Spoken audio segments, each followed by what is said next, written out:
E para você que estava acompanhando Mais Saúde, continue com a gente, porque hoje você vai ver que homem comete roubo e é preso durante operação. Médica que sequestrou bebê é indiciada. E ainda hoje. Termina nesta quinta-feira o prazo das inscrições para o 17º concurso estadual dos queijos artesanais de Minas Gerais. TSE aponta que 90 candidatos devem concorrer ao cargo de vereador em Patos de Minas. Termina nesta semana a convocação de mesários para as eleições municipais. Unipam realiza intercâmbio educacional. Ministério da Saúde atualiza diretrizes para a prevenção da conjuntivite neonatal. Eu sou Matheus Borges e o NTV News começa agora.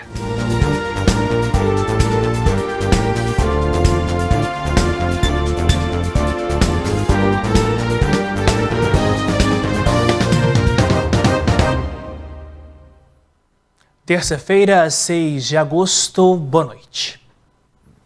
A Polícia Militar Rodoviária de Patos de Minas prendeu nesta tarde um foragido da Justiça. A repórter Isabela Sanches tem os detalhes ao vivo. Boa noite, Isabela.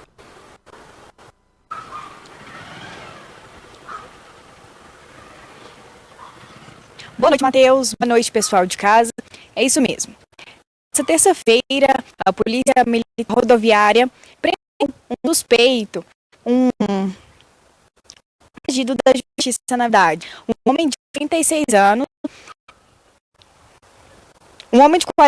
anos estava em um carro de passeio policial. Então, os policiais com o sinal, nós estamos com um pequeno problema técnico a respeito desse sinal da Isabela. Eu vou pedir ao Ezio para poder voltar aqui, para a gente poder contar para você mais esses detalhes desta história deste homem que estava foragido, porque a polícia militar prendeu este homem durante a tarde. Ele era foragido da Justiça, ele tem 46 anos de idade. Durante uma operação da Polícia Militar Rodoviária, ele acabou sendo localizado. Dessa forma, então, esse homem de 46 anos, ele estava em um carro, foi abordado durante essa operação. Ele estava nesse veículo de passeio. Logo após a verificação no sistema, ficou constatado que havia em desfavor dele um mandado de prisão devido a um roubo, o qual foi expedido em agosto do corrente ano pela comarca de Patrocínio. Ele foi preso e conduzido até a Delegacia de Polícia Civil de Patos de Minas para as demais providências. E agora você vai ver que o proprietário de uma oficina foi preso por receptação. Uma motocicleta com sinais de adulteração foi encontrada. Durante cumprimento de mandado de busca e apreensão na manhã desta terça-feira, a 6ª Delegacia de Polícia Civil de João Pinheiro apreendeu uma motocicleta adulterada que estava na oficina de um homem de 48 anos, que foi preso em flagrante pelo crime de receptação qualificada. Essa investigação ela começou lá em novembro de 2023, quando o condutor de uma motocicleta contou que havia comprado esse mesmo veículo da pessoa que foi presa nessa data, nesta terça-feira. Esse veículo apresentava sinais de furto, de roubo, e por isso ele foi investigado pela polícia. O suspeito alegou que a motocicleta foi deixada na oficina por um cliente na última semana de julho, sem documentação. O homem foi encaminhado ao sistema prisional. O delegado Daniel Pedro, da 6ª Delegacia de Polícia Civil de João Pinheiro, tem mais informações sobre essa conduta criminosa. Esse tipo de crime, que agora inclui a adulteração de sinais identificadores de veículos não automotores, como reboques e semi-reboques, foi recentemente criminalizado pela Lei 14.562, de 2023. A nova legislação prevê penas de reclusão de 3 a 6 anos e multa para quem adulterar sinais identificadores de veículos, sejam eles automotores ou não. Isso inclui não apenas quem realiza a adulteração, mas também quem adquire, recebe, transporta, oculta ou de qualquer forma utiliza esses veículos. É importante ressaltar que essa prática criminosa não só prejudica os roubos e furtos, mas também compromete a segurança viária e a confiabilidade do sistema de registro de veículos. Além disso, frequentemente está associada às outras atividades ilícitas, como o tráfico de drogas e de armas. E mais um acidente em rodovia. E de novo na BR-352, no quilômetro 228, no município de Carmo do Paranaíba. Desta vez pela manhã. Isabela Sanches, ao vivo com a gente. Alguém ficou ferido neste acidente?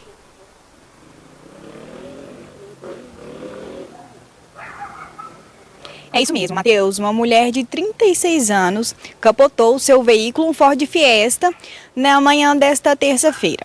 Ela relatou que estava vindo do Rio Paranaíba, aqui para Patos de Minas, e quando passava no trevo ali de Carmo, Paranaíba, ela observou uma grande quantidade de brita na rodovia. Foi quando, então, ela acabou perdendo o controle e o carro capotou. O SAMU esteve no local, prestou todo o atendimento e ela foi encaminhada para a UPA aqui de Patos de Minas, reclamando de dores no tórax, mas sem lesões graves.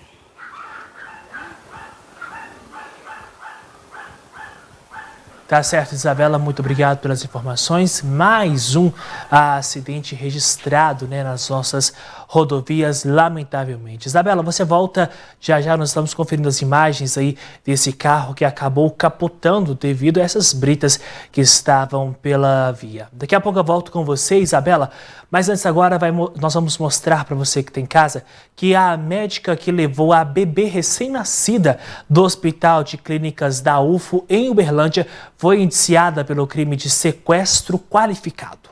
Cláudia Soares Alves, de 42 anos, vai responder pelo crime de sequestro qualificado e a pena para o crime é de 5 a 8 anos de prisão.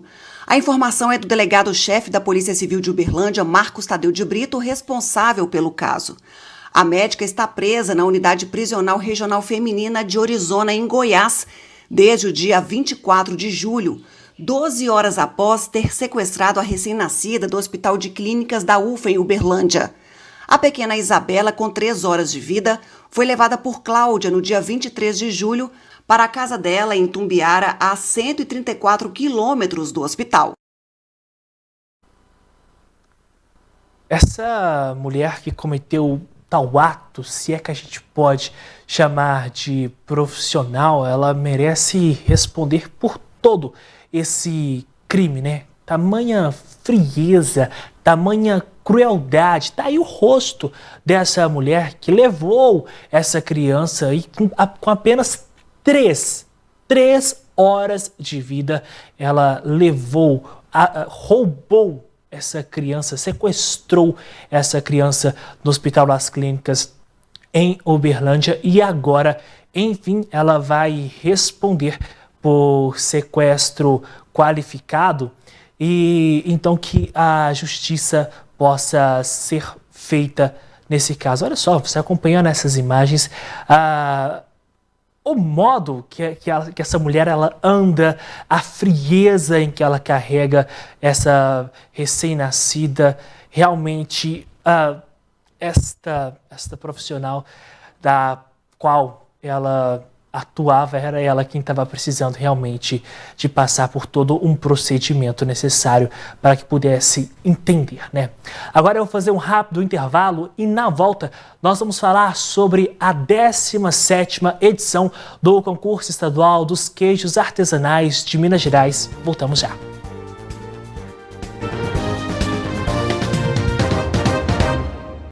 Bom, as queimadas, os incêndios em Patos de Minas não param de ser registrados. Na tarde desta terça-feira não foi diferente. Mais um lote acabou tendo registro de queimada no bairro Alvorada. E nós vamos para lá então ao vivo com a repórter Isabela Sanches. Isabela, mais um incêndio, mais uma queimada. Isso mesmo, Matheus. Nós estamos aqui no bairro Nossa Senhora de Fátima, mais especificadamente na rua que divide com o bairro Alvorada. E foi registrado um incêndio no finalzinho da tarde, por volta das 5 horas. Nesse lote aqui bem atrás. Um grande incêndio, na verdade. E conversando com os moradores aqui próximo, nós descobrimos que é um incêndio que acontece todos os anos gerando grandes danos. Nós estamos aqui com um morador que vai contar pra gente como que começou esse incêndio, como que o senhor percebeu, né, essa grande queimada?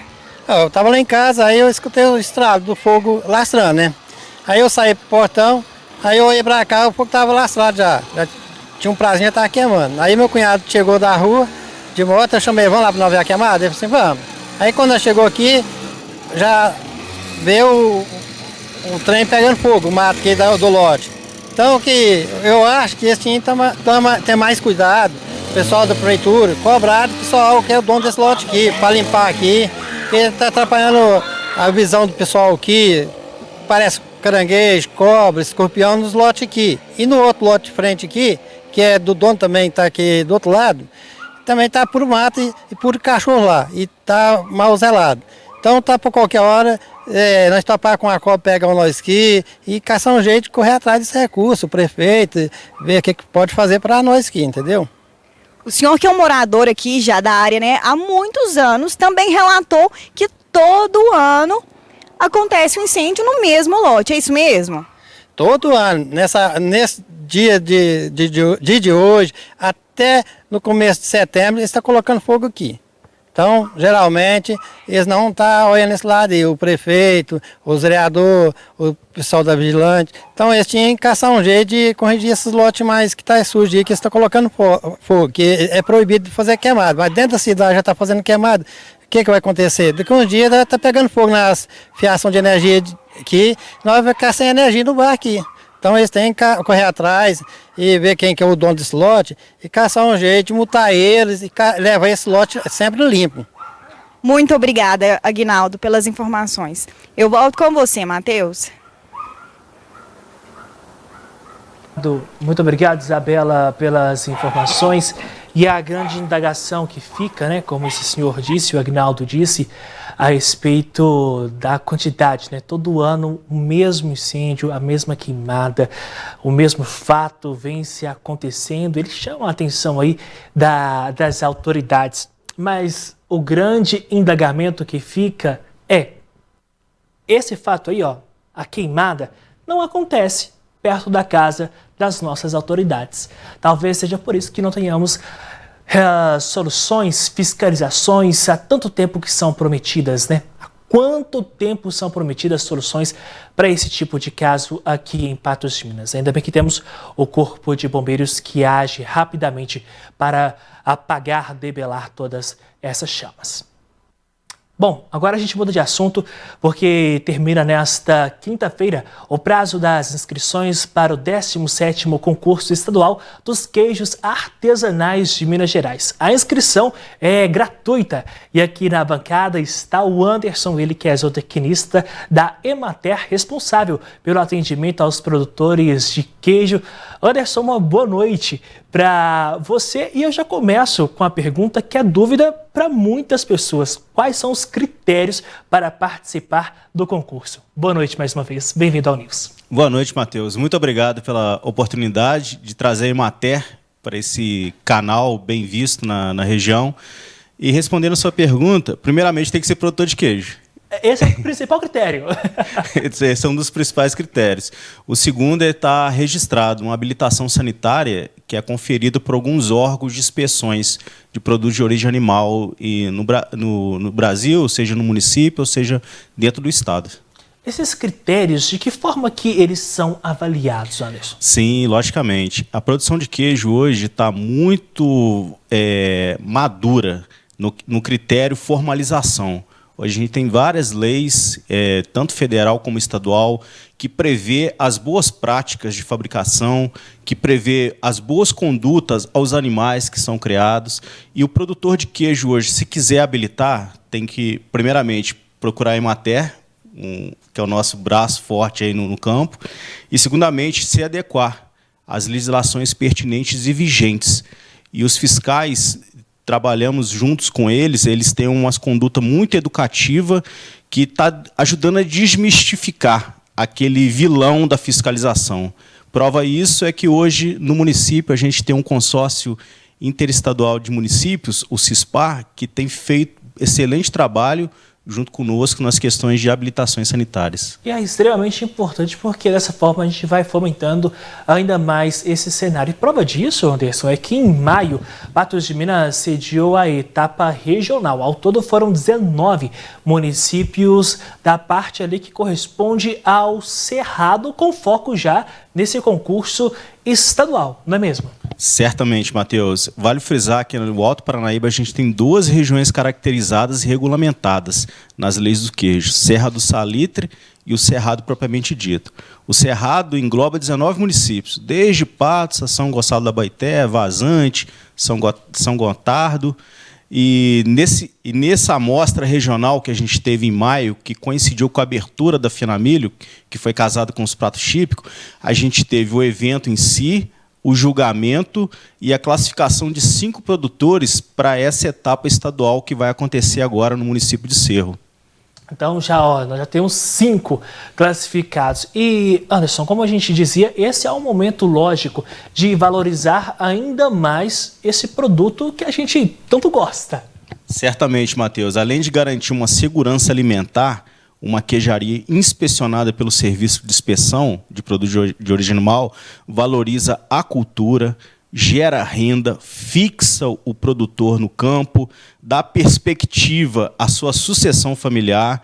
O filho que cresce, vê a atividade prosperando do pai, tem muito mais chance de continuar o legado, porque a cultura do queijo já começa desde pequeno na região do Cerrado.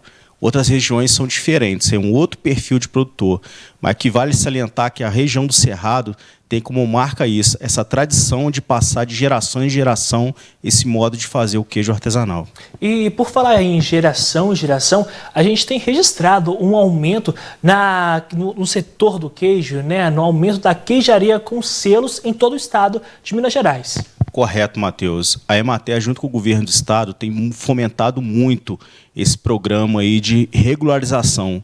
A gente tem vigente hoje na Emater 2 convênios, um do programa do Queijo Minas Legal, que tem um órgão fomentador, o PROCON e o Ministério Público, e também a gente tem um programa do Produtor Legal, que coloca técnicos, capacita-nos a levar ao campo as informações pertinentes para o registro e estimular o produtor a sair daquela informalidade.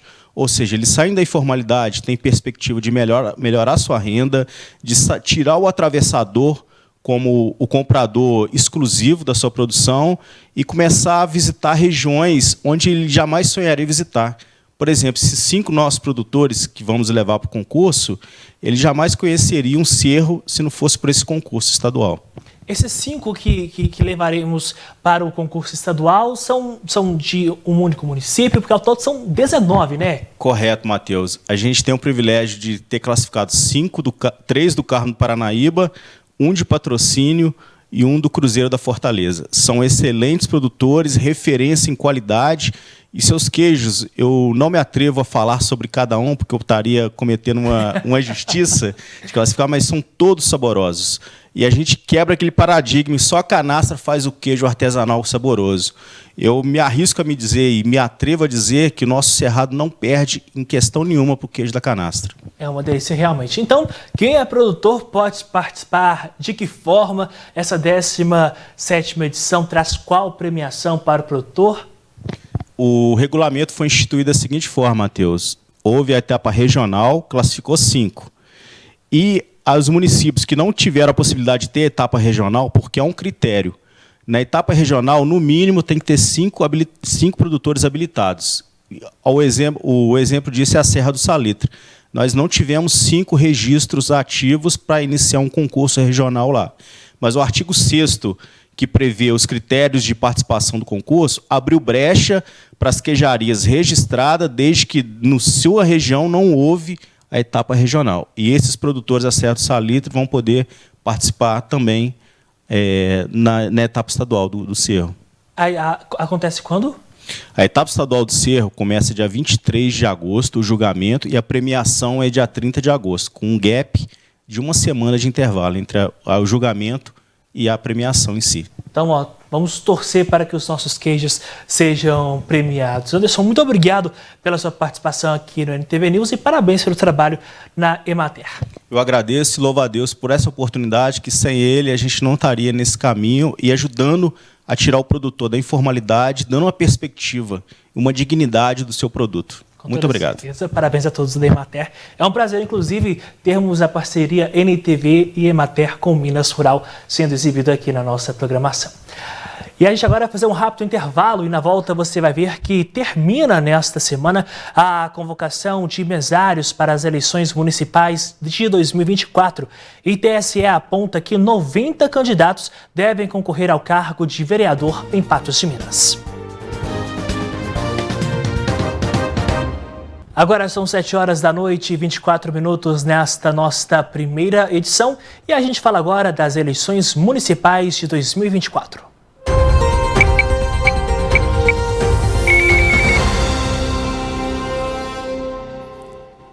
Segundo o site do TSE, até esta segunda-feira, 90 candidatos devem concorrer ao cargo de vereador em Patos de Minas. Se declararam do sexo masculino 66%, 34% do sexo feminino. Quanto à faixa etária, de 70 a 74 anos, 2 candidatos, todos homens. De 65 a 67, 7 candidatos, 5 homens e 2 mulheres. De 60 a 64 anos, 3, 2 homens e 1 mulher.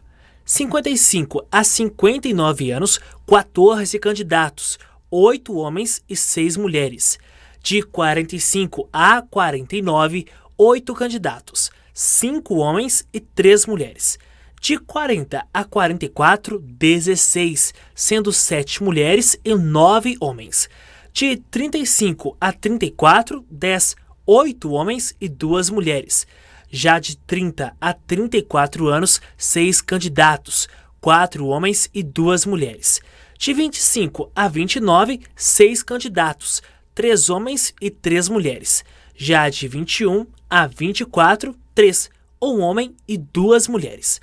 Quanto à cor e à raça, 50 candidatos se declararam brancos, pardos 35 e pretos 5.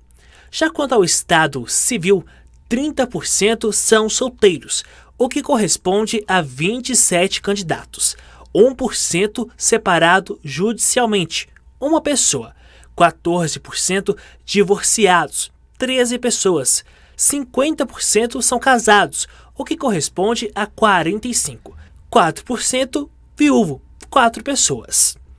A ocupação está assim, são 15 empresários, 6 vereadores, 6 advogados, técnico de enfermagem e assemelhados, exceto enfermeiro, 4, o mesmo número para comerciantes, cabeleireiro e barbeiro e assistente social, 3, respectivamente, considerado outros, 19.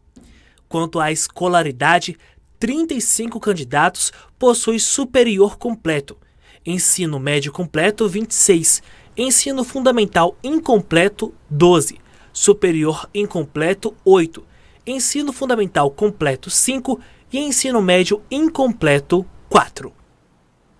Termina nesta semana a convocação de mesários para as eleições municipais. Cada sessão conta com 4 mesários. Eles atuam na organização das filas, identificação dos eleitores e a impressão da zerésima no início e do boletim de urna no final da votação. Em Minas Gerais, cerca de 210 mil pessoas devem atuar na função de mesário e cerca de 39 mil no apoio logístico. Os convocados pela Justiça Eleitoral têm direito a 2 dias de folga para cada dia de treinamento ou de trabalho no dia da votação. As folgas devem ser negociadas diretamente com o empregador. Essa folga ele vai acertar, ele vai ajustar com o empregador dele, com o patrão, e ele tem direito a usufruir essa folga enquanto ele estiver com este emprego, no caso, no mesmo emprego da data da eleição. Além disso, o treinamento também dá direito a mais 2 dias de folga. E para o dia das eleições, eles vão ter um vale-refeição de R$ 60 para efeito de alimentação. Eleitores que querem mudar temporariamente de sessão ou de local de votação têm até o dia 22 de agosto para solicitar a alteração. A solicitação da transferência temporária de sessão ou local de votação só vale para dentro do mesmo município em que o eleitor está inscrito. A transferência temporária só pode ser requisitada por quem está em situação regular no cadastro eleitoral e vale somente para algumas pessoas, como indígenas, quilombolas, moradores de assentamentos rurais, pessoas com deficiência, mesários, juízes eleitorais, agentes de força de segurança que estiverem em serviço no dia da eleição, agentes penitenciários, presos provisórios e adolescentes em unidades de internação. A transferência temporária deve ser solicitada nos cartórios eleitorais até o dia 22 de agosto.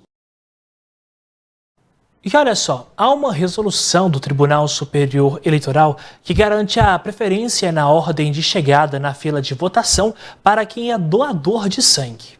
Essa é apenas mais uma das vantagens que são oferecidas aos doadores. A preferência leva em consideração a ordem de chegada na fila, estando atrás apenas de algumas outras preferências. Para ocorrer a prioridade das pessoas que doaram sangue, elas precisam apresentar a comprovação da doação de sangue com validade de 120 dias.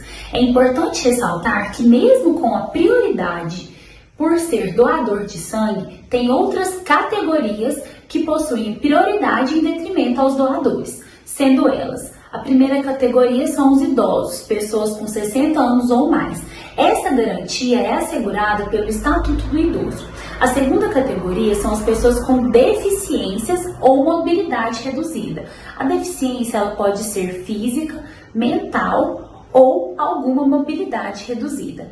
As gestantes e lactantes, que é a terceira categoria, que são as mulheres grávidas ou as mulheres que estão amamentando, que possuem prioridade, e também as pessoas com crianças do colo. O objetivo da iniciativa é incentivar as pessoas a se tornarem doadoras. Toda forma que incentive a doação ela é bem-vinda. Nós temos aí uma grande dificuldade em trazer esse doador voluntário.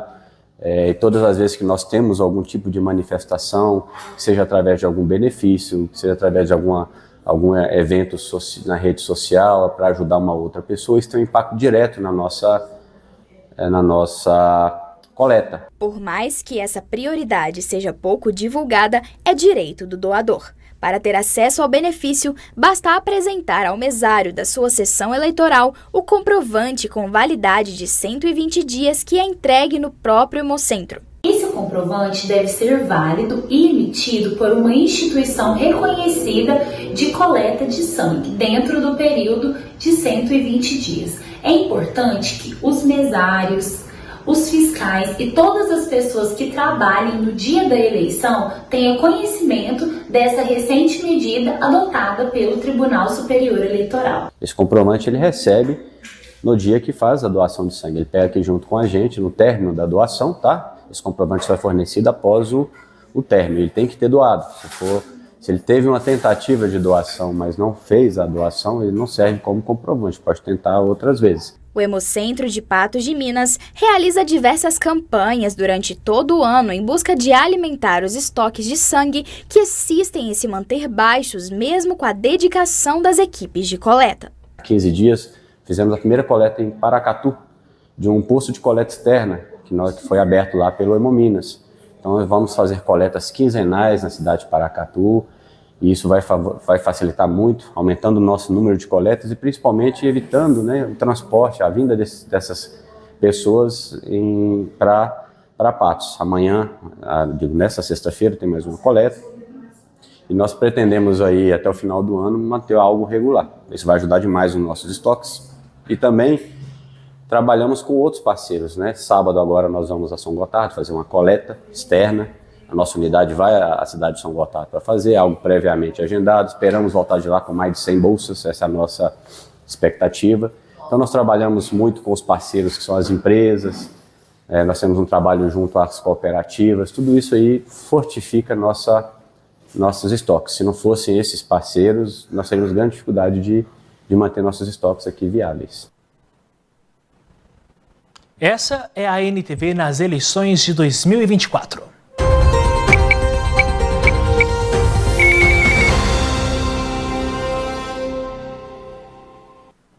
Depois do intervalo, você vai ver que o Unipan realiza intercâmbio educacional.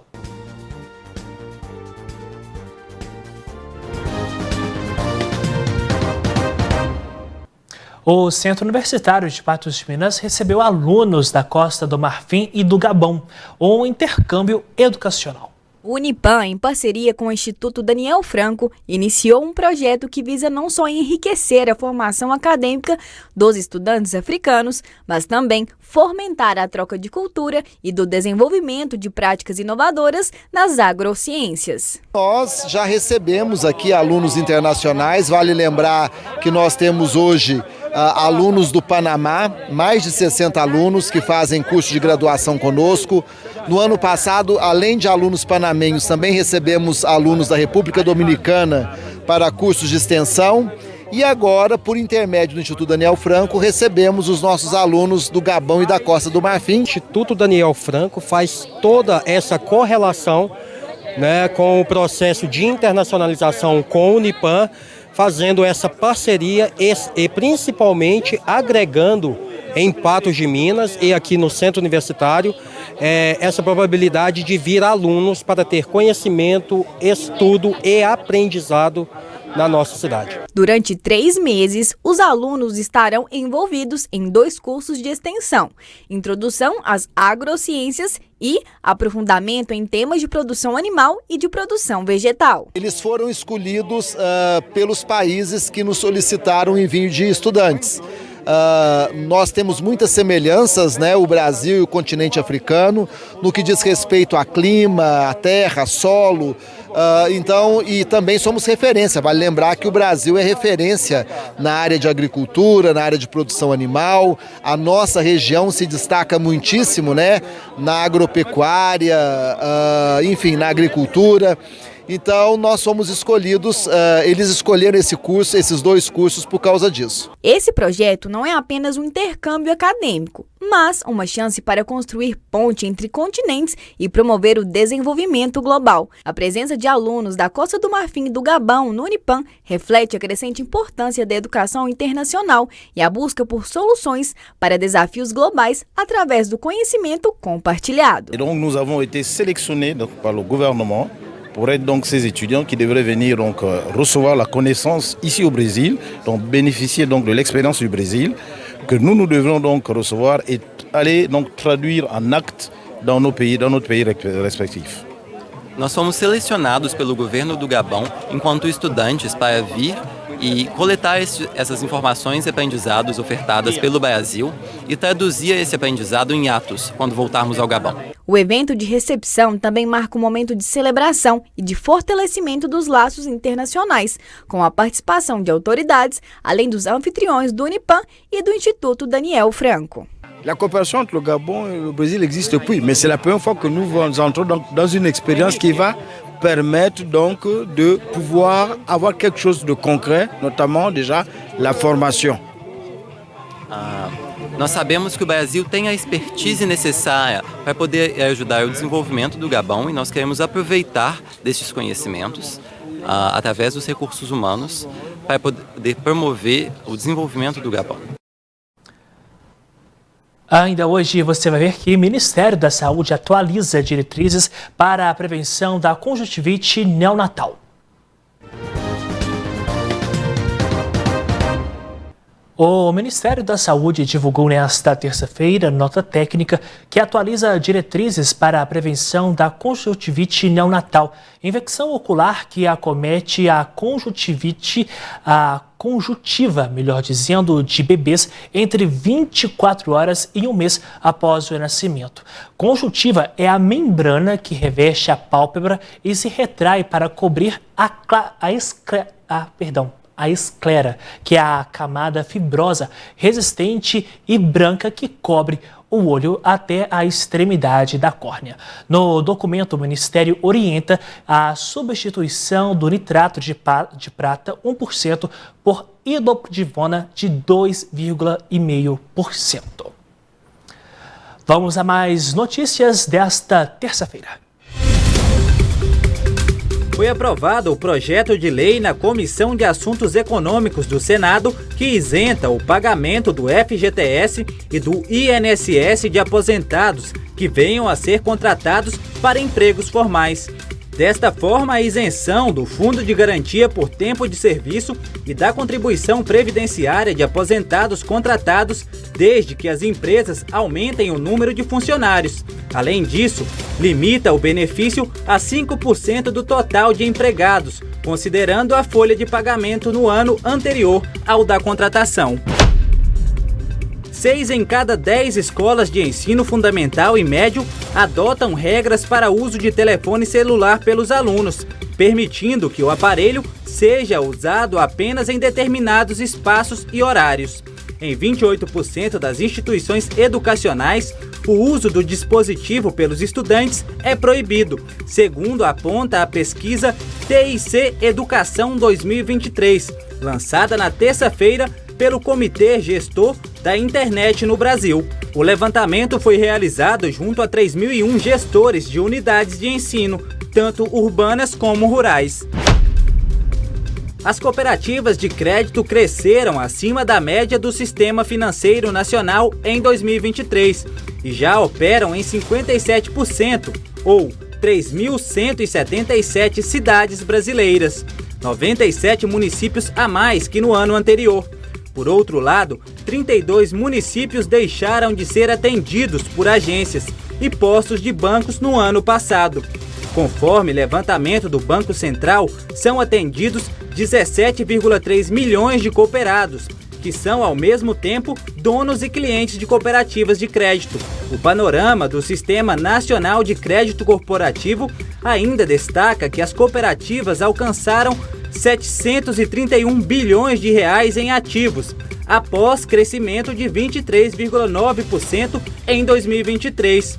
Uma demonstração da importância do segmento para o desenvolvimento da atividade econômica, principalmente no interior do país, onde o setor possui atuação marcante. A Mega Sena está acumulada em 12 milhões de reais. Nesta terça-feira serão sorteadas as 6 dezenas do concurso. As apostas podem ser feitas até às 7 horas da noite e o jogo simples custa R$ 5,00.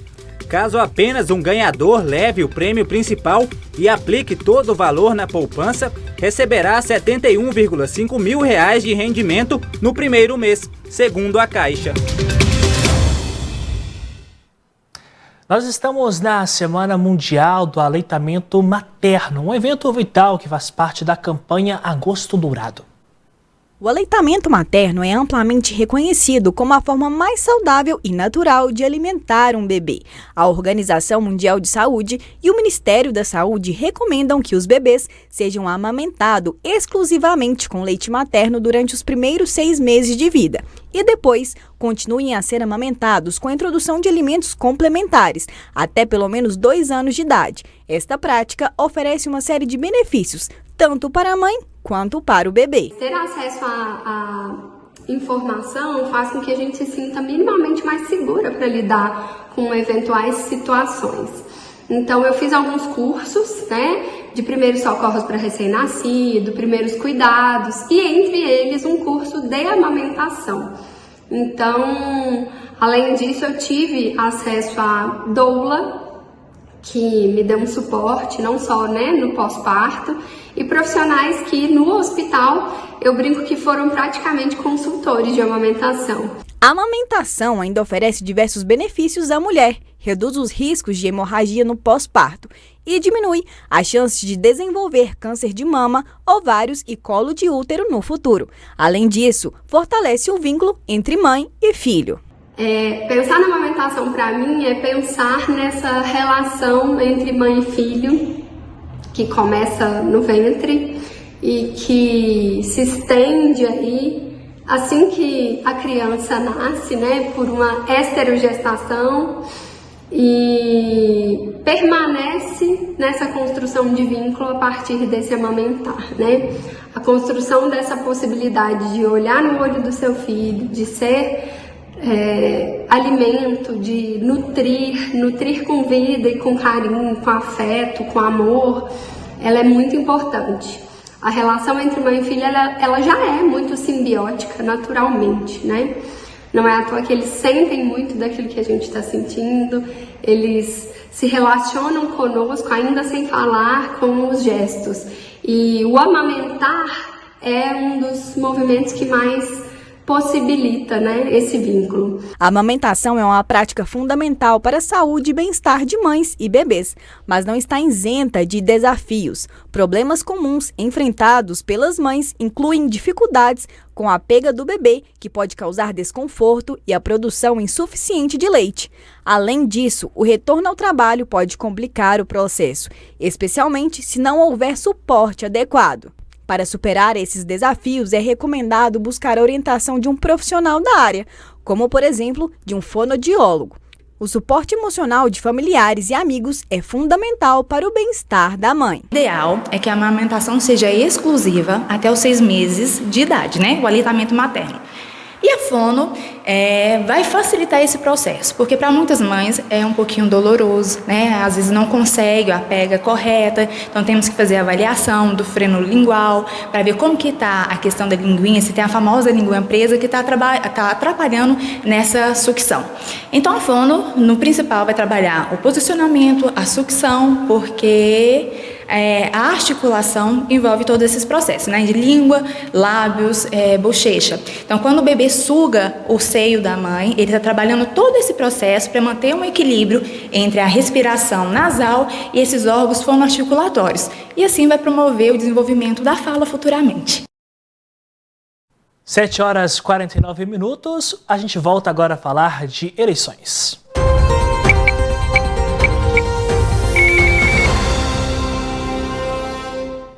Agora você vai ver que o sistema de votação eletrônico brasileiro permite o exercício da cidadania com maior segurança.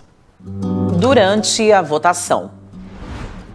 Ao entrar na sessão, a eleitora ou eleitor se identifica, apresentando à mesa receptora de votos o e-título ou um documento oficial com foto. O primeiro mesário pergunta à eleitora ou ao eleitor se sabe o número do CPF. Se sim, pede que fale o número à presidente da sessão. A presidente digita o número do CPF no terminal do mesário.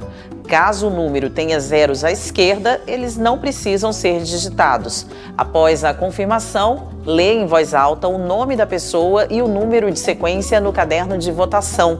Com o auxílio do número sequencial, localiza o nome da eleitora ou do eleitor no caderno de votação ou no caderno de votação das eleitoras e dos eleitores transferidos temporariamente e fala o nome em voz alta para confirmação.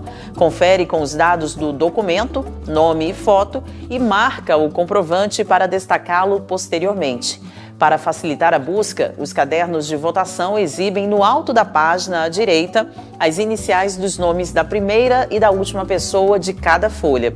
Se os dados apresentados no terminal do mesário estiverem corretos, a presidente aperta novamente a tecla Confirma. Atenção! No momento da digitação do título ou do CPF, caso a urna emita uma mensagem perguntando qual tipo de documento que foi informado, indique se é um título ou um CPF e aperte a tecla Confirma. Mas isso só vai acontecer se a urna não souber a que tipo de documento aquele número se refere. Na maioria das vezes, a urna saberá identificar se é um título ou CPF e não fará nenhum tipo de pergunta. Depois de aceitos os dados, o terminal do mesário emite um aviso sonoro e a presidente solicita que a eleitora ou eleitor posicione o dedo polegar ou indicador de qualquer mão sobre o sensor biométrico. Durante o posicionamento do dedo no sensor, aparece no terminal do mesário a mensagem: "Por favor, aguarde". A pessoa deve manter o dedo posicionado no sensor até o reconhecimento da digital. O terminal do mesário emite outro aviso sonoro e, em seguida, aparece a mensagem "Eleitor reconhecido com sucesso". Só então a eleitora ou eleitor deve retirar o dedo do sensor. A presidente aperta novamente a tecla Confirma e a pessoa estará pronta para votar. E atenção! Eleitoras e eleitores que foram habilitados pela biometria são dispensados de assinar o caderno de votação. Caso a eleitora ou eleitor não tenha dados biométricos cadastrados, depois de localizado o nome no caderno de votação, a presidente deve perguntar qual ano de nascimento e digitar o ano no terminal do mesário. A presidente aperta novamente a tecla confirma, habilitando a pessoa para votar. E atenção, a eleitora ou eleitor deve assinar o caderno de votação antes de se dirigir à cabina. E se a biometria da eleitora ou do eleitor não for reconhecida na primeira tentativa, o que se faz? No terminal do mesário aparece eleitor não reconhecido. Essa mensagem também será mostrada caso a pessoa demore mais de 15 segundos sem posicionar o dedo no sensor.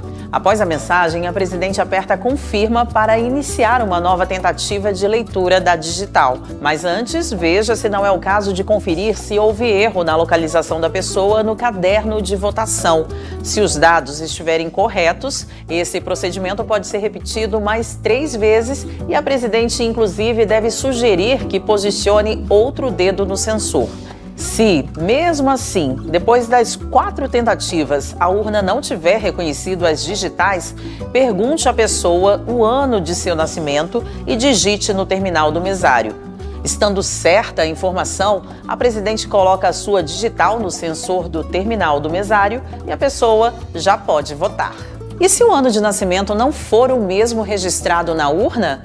É possível digitar mais uma vez o ano de nascimento e, persistindo o não reconhecimento, é preciso procurar o cartório eleitoral. Com a questão solucionada pelo cartório, a pessoa poderá retornar para votar até o horário de encerramento da votação. Atenção! Todos os incidentes relacionados com a não identificação biométrica devem ser registrados na ata.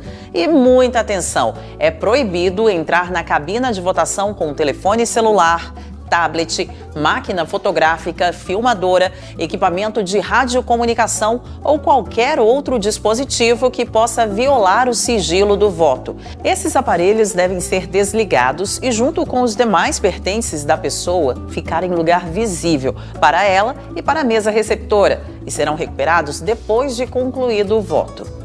Há coisas muito importantes que você deve observar durante a votação. Primeira, enquanto a pessoa estiver votando, aparecerá no visor do terminal do mesário o cargo em votação naquele momento.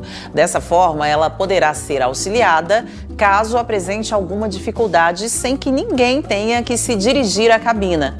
Segunda, entre um cargo e outro, a urna vai dar alguns segundos para a pessoa conferir o seu voto. Terceira, enquanto a eleitora ou o eleitor estiver votando, já convide a próxima pessoa da fila para fazer a identificação. Isso agiliza muito o fluxo da votação e evita transtornos. E por fim, a quarta, que é muito importante. Depois de votar, a pessoa deve se dirigir novamente à mesa receptora para pegar seu documento e o comprovante de votação.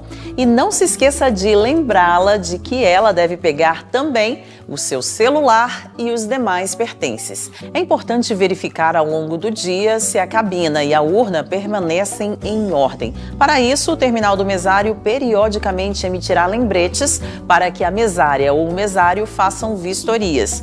Lembre-se de aguardar a eleitora ou o eleitor sair para inspecionar cabina e urna.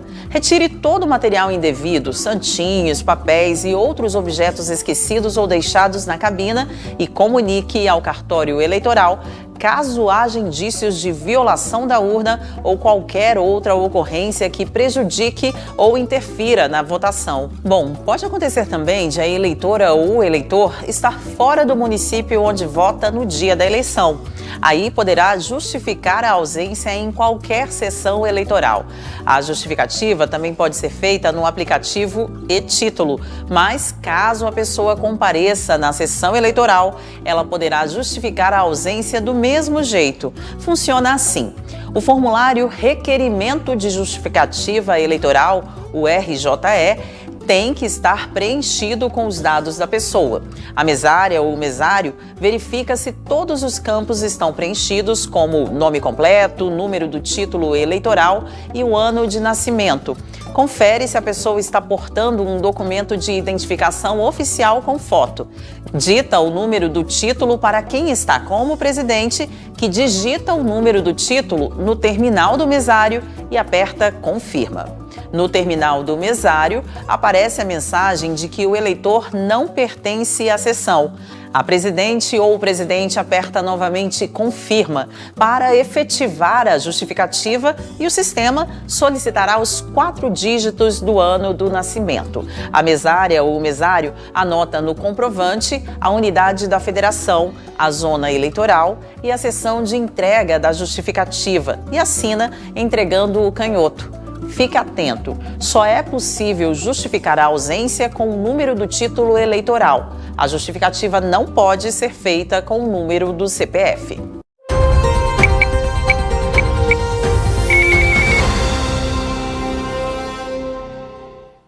A edição do NTV News desta terça-feira vai ficando por aqui. Muito obrigado pela sua companhia. Fique com Deus. Uma ótima noite.